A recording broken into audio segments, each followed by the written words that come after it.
nossa casa, que a paz de Jesus esteja conosco. Vamos hoje ao nosso assunto, que é a fé raciocinada. É complicado, às vezes a gente não entende muito bem o que é isso. Né? E vamos passar os nossos convitinhos para a escola do ano que vem. Em fevereiro vai começar uma escola de aprendiz do Evangelho. Acredito que seja na quarta-feira, ainda não tem. Né? Vocês podem começar a fazer suas inscrições. Acho que já tem até lá o cartaz, né? Na escola ou é curso básico? Curso básico. É que ela emenda, o curso básico, a escola emenda no curso básico para quem quiser. Mas o importante é a escola. O curso básico é bom que a gente venha. Ele dura o quê? Um mês e pouco, né? 2 meses? 2 meses, mais ou menos. É bom que a gente venha a todas as aulas, para a gente compreender, né, quem participou da nossa doutrina, quem construiu a nossa doutrina, né, encarnados, porque os desencarnados foram os espíritos, né, como ele diz assim, uma pleiade de espíritos na categoria de Jesus, né, que construíram essa doutrina espírita. O Kardec apenas compilou, né, organizou e trouxe para nós. E isso é muito importante que a gente saiba. Tem muitas historinhas a respeito, né, da doutrina espírita, da manifestação dos espíritos. É muito interessante. E esse curso básico, quando termina, logo começa a escola de aprendiz do Evangelho. Né? É uma base para que a gente possa fazer a escola de aprendiz do Evangelho, que vocês já sabem a importância que ela tem na nossa vida, né? Os ensinamentos que ela traz para a gente, nos permitindo, através de ferramentas que a escola nos oferece, para a gente trabalhar a nossa reforma interior, né? A nossa transformação, a autotransformação. E quando a gente tem um caminho, quando a gente tem ferramentas, quando a gente tem um direcionamento, quando a gente tem companheiros com o mesmo ideal naquilo, a gente aprende, aquilo vem e entra não só na nossa mente, como no nosso coração. Isso é importante, né? A gente vê vocês aqui e de repente a gente vê vocês já trabalhando, já fazendo um curso de paz, já no encaminhamento.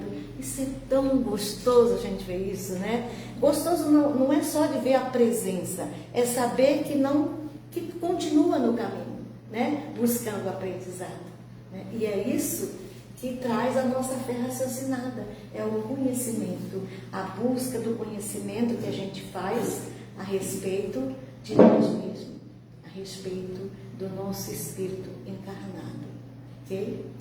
Então temos também a evangelização infantil, que é todos os sábados.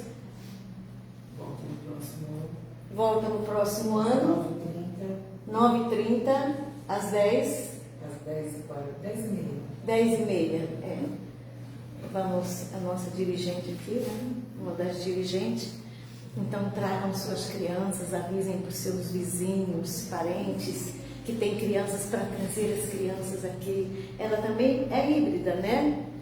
Quer dizer, híbrida, mas a gente sabe que é difícil uma criança pequenininha, de 1, 2, 3 anos, fazer parte de um grupo online, né?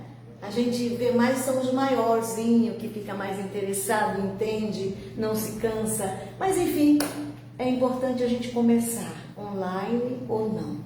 Tragam os pequenininhos para que possa já entendendo esses ensinamentos de Jesus, né? Mesmo sendo um trabalho lúdico, isso aprende, a criança fica mais calma, a criança dorme melhor, brinca melhor, se alimenta melhor. Isso é importante porque até as crianças têm interferências espirituais e às vezes não são delas, não. A maioria das vezes somos de nós, os pais, as pessoas que convivem com a criança, né? E a gente vai descobrindo isso aos poucos e vai também se encaixando, né, na busca de conhecimento a respeito da doutrina espírita, a respeito do amor, né, de Jesus, dos seus ensinamentos. Então nós vamos fazer a nossa preparação. Eu convido a todos a fechar os olhos nos elevar junto aos nossos mentores individuais, em busca da nossa Mãe Maria de Nazaré, nossa Mãe espiritual. Vamos sentir o seu abraço carinhoso de mãe, que ela possa sempre dulcificar as nossas palavras, tornando-a mais leve, mais amorosa, acalmar os nossos espíritos, as nossas mentes e os nossos corações. Vamos assim, pedindo a ela que nos acompanhe até Jesus, nosso Mestre amado, nosso modelo divino, que Ele possa nos dar força, nos dar coragem, despertar a vontade de buscar conhecimentos especiais para nós mesmos, para que possamos crescer, para que possamos nos elevar, para que possamos transformar a nossa fé em fé raciocinada. Vamos assim pedindo a Ele que nos leve até nosso Pai, para agradecer todas as reencarnações pretéritas, especialmente esta presente reencarnação. Que possamos aprender, nos beneficiar de todos os ensinamentos, das convivências que temos com pessoas familiares, amigos, pessoas diferentes, não conhecidas, para que a gente possa se tornar pessoas melhores. E vamos assim, proferindo o Pai Nosso que Jesus nos ensinou. Pai Nosso que estás nos céus, santificado seja o vosso nome. Venha a nós o vosso reino, seja feita a vossa vontade, assim na terra como no céu. O pão nosso de cada dia nos dai hoje, Senhor. Perdoai as nossas ofensas, assim como nós perdoamos os nossos ofensores. E não nos deixeis cair em tentação, mas livrai-nos, Senhor, de todo o mal. Que assim seja, graças a Deus. Então vamos começar o nosso assunto de hoje, que é sobre a fé, né? O que é a fé? Será que eu tenho fé? Será até onde a minha fé vai? Quando chega a dor, a minha fé continua firme, né? Quando a gente se depara com os acontecimentos não muito bons, com doenças, né? Com algo que não deu certo na vida da gente, será que a nossa fé se mantém firme?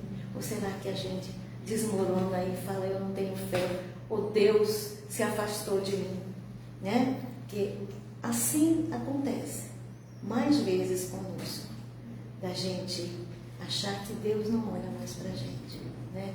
Então a nossa fé, que a gente achava que tinha, e de repente se depara sentindo a falta dela. Onde me segurar? Cadê a minha fé para enfrentar este problema, para enfrentar os desafios da vida, para passar por um momento de turbulência? E a gente precisa ter essa fé sempre.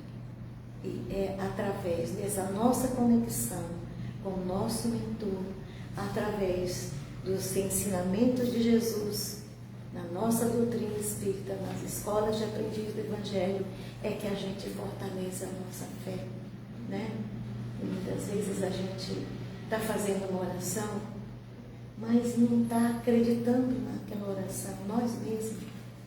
E aí a gente percebe que a nossa fé não passa do teto. E a gente precisa achar meios para fortalecer, porque a gente precisa delas sim, para continuar seguindo esse caminho, mesmo em meio a turbulências. Mas a gente precisa cumprir, né, com a nossa estadia aqui na Terra da melhor forma possível, né, sabendo lidar com as aflições, com as dores, com os sofrimentos. E a gente precisa entender isso. Todos nós passamos por momentos difíceis. Muitas vezes é um, outras vezes é outro, mas todos nós passamos. Por isso que a gente tem que valorizar os momentos bons da nossa vida, com a nossa família, com os nossos amigos, com as coisas que deram certo, né? que a gente possa se apoiar nisso e passar os momentos difíceis. É nele que a gente consegue também se firmar, tá bom? Porque é bem do nosso, do nosso pensar, do nosso sentir ainda, né? Que desconhecendo muitos meios de conseguir se fortalecer, a gente se alia mais, chega mais perto, mais próximo, rapidamente daqueles momentos difíceis. E a gente precisa mudar essa chave. A gente precisa buscar os momentos felizes para que a gente se sinta um pouquinho fortalecido naquele momento da dor, da aflição, né? Da falta de fé. Então é isso, gente. E a fé, ele diz assim, a fé tem várias acepções. No sentido comum, significa a confiança do indivíduo em si mesmo, né? A gente vê pessoas, nós também já vivemos esses momentos de falar assim, eu quero conseguir aquilo, eu quero fazer uma boa prova, eu preciso estudar, eu preciso me esforçar e eu vou ter aquele resultado que eu quero. Então, começa pela nossa vontade. A vontade tem que estar na frente. E você, com a vontade, você vai realizar, né, coisas que você não imaginava que era capaz. A vontade. E quando a gente tem vontade, os nossos amigos nos auxiliam, nos dá mais coragem, disposição para que a gente enfrente, né? A vontade é o primeiro. Depois a gente vai conquistando muitas coisas. Vai acreditando naquilo, né? Daqui a pouco a gente está com fé. Então é preciso que a gente comece primeiro tendo vontade, né? Despertando a nossa vontade naquilo que a gente quer. Às vezes a gente fala assim, eu queria muito que Deus me ajudasse em determinada situação, mas a gente não faz nada por aquela situação. Como é que Deus vai ajudar a gente? Ele ajuda aquele que se ajuda, né? Porque logicamente que Ele não abandona ninguém, mas Ele vai dar mais força, coragem, saúde, bem-estar para aquele que está querendo buscar determinado algo que ele queira adquirir, seja materialmente, principalmente espiritualmente. Então a gente precisa prestar atenção, né?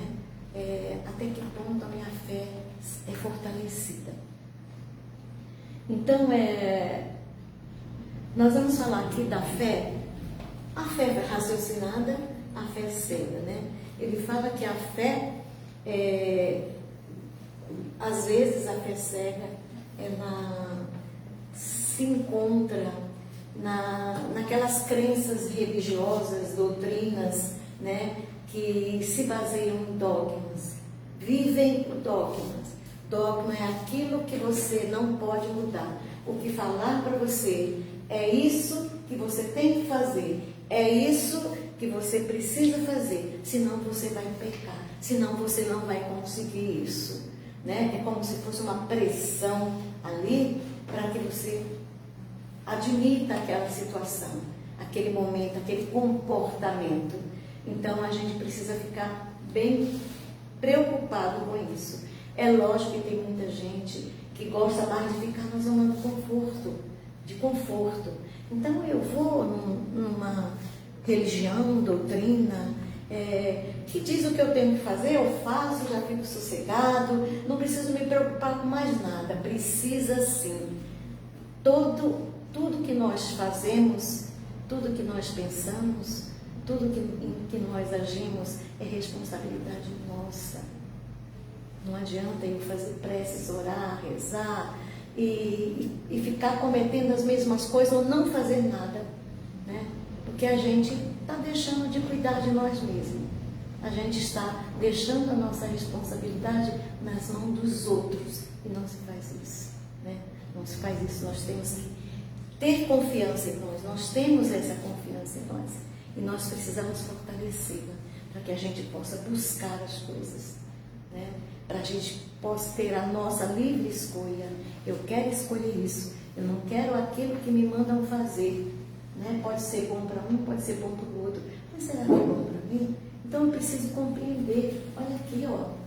Fé necessita de uma base, que é a inteligência perfeita daquilo em que se pode crer. E para crer não basta ver, é preciso compreender. Então eu preciso compreender aquilo que estão me mandando fazer, ou que eu resolvi fazer. A doutrina espírita, graças a Deus, sou muito feliz nela, porque ela nos dá um chacoalhão, ela nos tira da zona de conforto, ela nos faz pensar, ela nos faz agir, ela faz com que a gente movimente as nossas energias, né? Os nossos sentimentos, as nossas emoções. Isso precisa, né? Não posso ficar esperando as coisas acontecer, eu preciso agir. Então, essa é a fé cega. Essa é o exemplo de fé cega. Aquilo que te mandam fazer, né? Que te dá um esquema ali, olha, você tem que fazer isso, isso e isso, para que você tenha paz, para que você se livre dos problemas, para que você não fique doente, para que você, quando sair daqui, vá para o céu. Um monte de propostas. E chega um momento onde a pessoa que segue essa fé cega, ela vai ficar insatisfeita. Ou ela vai ficar insatisfeita, começar a fazer um monte de questionamento para ela, né? E ela não vai ter resposta. Que ela não pode nem chegar para falar, olha, eu penso assim, assim, assado. Opa, peraí, você deve estar com o demônio, né? Você não pode pensar diferente daquilo que estão querendo que você pense, que você acredite. Então, a fé cega, a gente precisa ter cuidado com isso, porque ela, uma hora, ou ela, como eu estava dizendo, ou ela, você se afasta dela, ou você fica fanatizado por ela, que é bem pior. A gente ficar fanatizado por alguma coisa, até mesmo em todas as doutrinas e religiões, tem pessoas fanatizadas, que só pensam naquilo, acham que a vida dela é só aquilo, e não é. Nós temos amigos, nós temos famílias, nós temos, né, compromissos fora daquilo, né? Nós precisamos separar as coisas. É hora de buscar conhecimento, é hora de buscar conhecimento, é hora de vivenciar esses conhecimentos que a gente busca, que a gente tem na nossa doutrina espírita. A gente tem que sair a campo, nós vamos nos deparar com pessoas difíceis, começando na nossa casa, não é? Então a gente precisa estar preparada para isso. Então eu preciso pensar, raciocinar, eu preciso entender aquilo, compreender aquilo, né? Não basta eu ver ou ouvir, eu preciso compreender, senão não sei o que é que eu estou fazendo. Eu estou sendo guiada por outras pessoas, iguais ou piores que eu, né? Então, gente, não devemos nos apoiar em esse tipo de fé que não tem lógica, que não tem razão. A fé raciocinada, ela precisa ter lógica, né? Ela precisa se apoiar nos fatos e na lógica. Então, vamos pensar bem nisso, né? E essa diferença, aí ele pergunta assim, existe diferença entre crença e fé? No Consolador, Emmanuel diz assim, a crença é o primeiro passo, né? A crença está na vontade, a fé vem em seguida, depois como resultado da transformação, espiritualmente falando, transformação moral, mental e espiritual. E aí a confiança do homem em suas próprias forças faz com que ele seja capaz de realizar coisas materiais e espirituais, as quais não pode fazer quando duvida dela. Então é preciso que a gente tenha uma fé robusta, né? Com base em algo que eu fui buscar, né? No saber. Então a gente precisa sempre nos preocupar com situações em que mandam a gente fazer as coisas. Eu preciso pensar naquilo que me mandaram fazer. Eu preciso pensar naquilo que eu estou buscando. eu preciso pensar no que eu estou pensando, né? Para que a gente erre menos, para que a gente se sinta mais fortalecida. E quando a gente se esforça, gente, nossos mentores, nossos amigos espirituais estão ali nos sustentando para que a gente continue se esforçando, né? Agora, a gente mesmo, quando a gente oferece ajuda para alguém e a pessoa, você vê que a pessoa não quer, por algum motivo ela não quer, você vai uma vez, vai duas, insiste até três, depois você precisa respeitar o livre-arbítrio dela. Ela não quer, né? Então vai chegar uma hora que ela vai querer, ela vai pedir. Ela vai necessitar da ajuda que a gente está querendo dar para ela, que ela não quis em muitos momentos. Nós somos assim. Então, quanto mais a gente aceitar esse chamado, a gente se fortalece mais e a gente tem a nossa fé raciocinada, ela é como uma mola propulsora, que nos leva, que nos eleva, que nos fortalece. Então a gente precisa ver. E Jesus, você veja que Jesus, quando esteve aqui, ele falava por parábolas, né? Coisas que as pessoas precisassem se questionar, precisassem pensar, precisassem raciocinar, mesmo com pouca inteligência, com pouco conhecimento, mas ele fazia isso, né? Porque as pessoas precisavam entender aquilo que ele estava falando, né? Então ele falava, né, que nós somos deuses, nós podemos remover montanhas, e nós podemos. E que são essas montanhas, né? Que montanhas são essas que nós precisamos remover, tirar daqui e colocar lá, né? São os nossos problemas, são as nossas preocupações, são as nossas deficiências físicas, morais, espirituais, né? É aquilo que cria uma barreira em nossa frente que não nos permite caminhar. Isso são montanhas e nós podemos removê-las a qualquer momento que a gente quiser. É só ter vontade. Com a vontade a gente começa tudo, né? A vontade. Eu acredito que eu vou fazer aquilo. Daqui a pouco eu já mentalizei onde é que eu quero chegar, como é que eu vou fazer aquilo, né? Aí a minha fé brotou, porque eu acredito que eu posso, né? Então é isso. A força do pensamento, né, fortalece a nossa fé, desde que seja um pensamento elevado. Ok, gente? Então é isso. Então nós vamos agradecer a Deus por este momento. Nós vamos nos elevar, oferecer o que temos de melhor aos nossos amigos espirituais para que levem onde se fizer necessário. Vibremos pela paz universal, pelos países em guerras, catástrofes, pelo ser humano despertar o sentimento fraterno de amor, de perdão. Vibremos pelo nosso país, pelos nossos dirigentes, pelos nossos irmãos que estão sofrendo, perdendo suas moradias, suas casas, sua paz. Vamos vibrar por todas as casas de orações que ajuda o homem a caminhar para Deus. Vamos vibrar pela nossa casa que nos acolhe. Vibremos por as famílias em conflitos. Vamos vibrar por todos aqueles abandonados nas ruas, por todas as casas que abrigam crianças, adolescentes e idosos. Vibremos por nós mesmos, para que possamos fazer a nossa caminhada com segurança, com base em algo para que possamos compreender. E assim dizemos graças a Deus.